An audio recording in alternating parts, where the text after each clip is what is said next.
समयतः जब पांडवों, कौरवों और कृष्ण का जन्म हस्तिनापुर की पावन भूमि पर, जहां यमुना नदी की लहरें गीत गाती थीं, राजा शांतनु का शासन था। शांतनु ने गंगा से विवाह किया और उनके पुत्र देवव्रत का जन्म हुआ, जो बाद में भीष्म के नाम से विख्यात हुए। लेकिन यह कहानी उस समय की है जब हस्तिनापुर का भविष्य पांडवों, कौरवों और श्रीकृष्ण के जन्म से लिखा जाने वाला था। कौरवों का जन्म हस्तिनापुर के राज सिंहासन पर अब शांतनु के पुत्र विचित्रवीर्य राजा थे। उनकी दो रानियां थीं, अंबिका और अंबालिका। लेकिन विचित्रवीर्य की असमय मृत्यु ने राजवंश को संकट में डाल दिया। तब माता सत्यवती ने अपने पुत्र वेदव्यास को बुलाया, जो आर्षि पराशर के पुत्र थे। वेदव्यास ने नियोग परंपरा के तहत अंबिका और अंबालिका को संतान देने का निर्णय लिया। अंबिका ने वेदव्यास के भयावह रूप को देखकर आंखें बंद कर लीं, जिसके कारण उनका पुत्र धृतराष्ट्र जन्म से अंधा हुआ। अंबालिका ने भय से चेहरा पीला कर लिया, इसलिए उनका पुत्र पांडु रक्तहीन पांडु रोगी हुआ। सत्यवती ने फिर अंबिका को नियोग के लिए भेजा, लेकिन उसने अपनी दासी को भेज दिया। दासी ने वेदव्यास का सम्मान किया और उनका पुत्र विदुर जन्मा, जो ज्ञान और नीति में निपुण था। धृतराष्ट्र का विवाह गांधार की राजकुमारी गांधारी से हुआ। गांधारी ने अपने पति की अंधता का सम्मान करते हुए आंखों पर पट्टी बांध ली। एक दिन गांधारी ने वेदव्यास से आशीर्वाद मांगा कि उन्हें 100 पुत्र प्राप्त हों। वेदव्यास ने आशीर्वाद दिया, लेकिन गांधारी के गर्भ में एक मांस का पिंड उत्पन्न हुआ। वेदव्यास ने उस पिंड को 100 घड़ों में विभाजित कर घी से सींचने का आदेश दिया। समय आने पर उन घड़ों से 100 पुत्र उत्पन्न हुए, जिनमें सबसे बड़ा था दुर्योधन।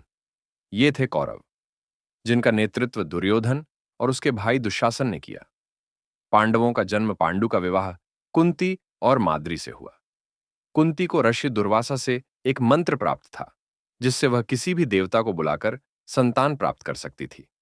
पांडु को एक ऋषि के श्राप के कारण संतान उत्पन्न करने में असमर्थता थी, क्योंकि श्राप था कि यदि वह अपनी पत्नी के साथ शारीरिक संबंध बनाएंगे तो उनकी मृत्यु हो जाएगी। इसलिए पांडु ने कुंती से मंत्र का उपयोग करने को कहा। कुंती ने पहले धर्मराज को बुलाया और उनके पुत्र युधिष्ठिर का जन्म हुआ, जो सत्य और धर्म के प्रतीक थे।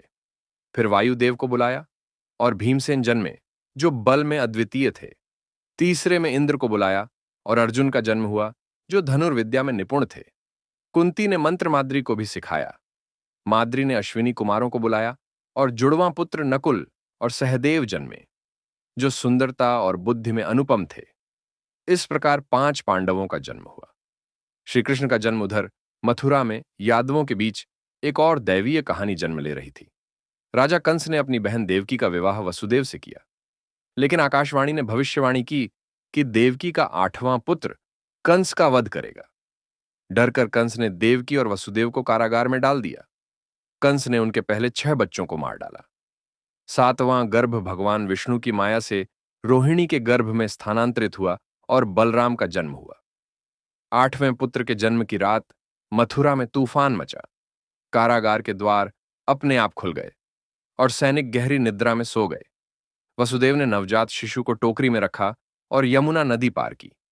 गोकुल में नंद और यशोदा के घर उन्होंने अपने पुत्र को यशोदा के नवजात कन्या से बदल दिया। यह पुत्र था श्री कृष्ण, जो भगवान विष्णु का अवतार था। कंस ने कन्या को मारने की कोशिश की, लेकिन वह माया बनकर उड़ गई और कंस को चेतावनी दी कि उसका काल जन्म ले चुका है। निष्कर्ष, हस्तिनापुर में कौरव और पांडव बड़े होने लगे, लेकिन उनके बीच बीज बोए जा रहे थे एक महान युद्ध के। मथुरा में श्रीकृष्ण गोकुल में यशोदा और नंद के लाडले बनकर खेल रहे थे, लेकिन उनका भाग्य उन्हें धर्म की स्थापना के लिए तैयार कर रहा था। यह कहानी परिवार, श्राप और दैवीय हस्तक्षेप की है, जो महाभारत के महान युद्ध की नींव रखती है। नैतिक सीख: चाहे जन्म कितना भी असाधारण हो, जीवन का असली उद्देश्य धर्म, सत्य और एकता में निहित है। ईर्ष्या और अहंकार विभाजन लाते हैं, लेकिन धैर्य और भाईचारा विजय दिलाते हैं। इसी के साथ मिलते हैं अगले एपिसोड में।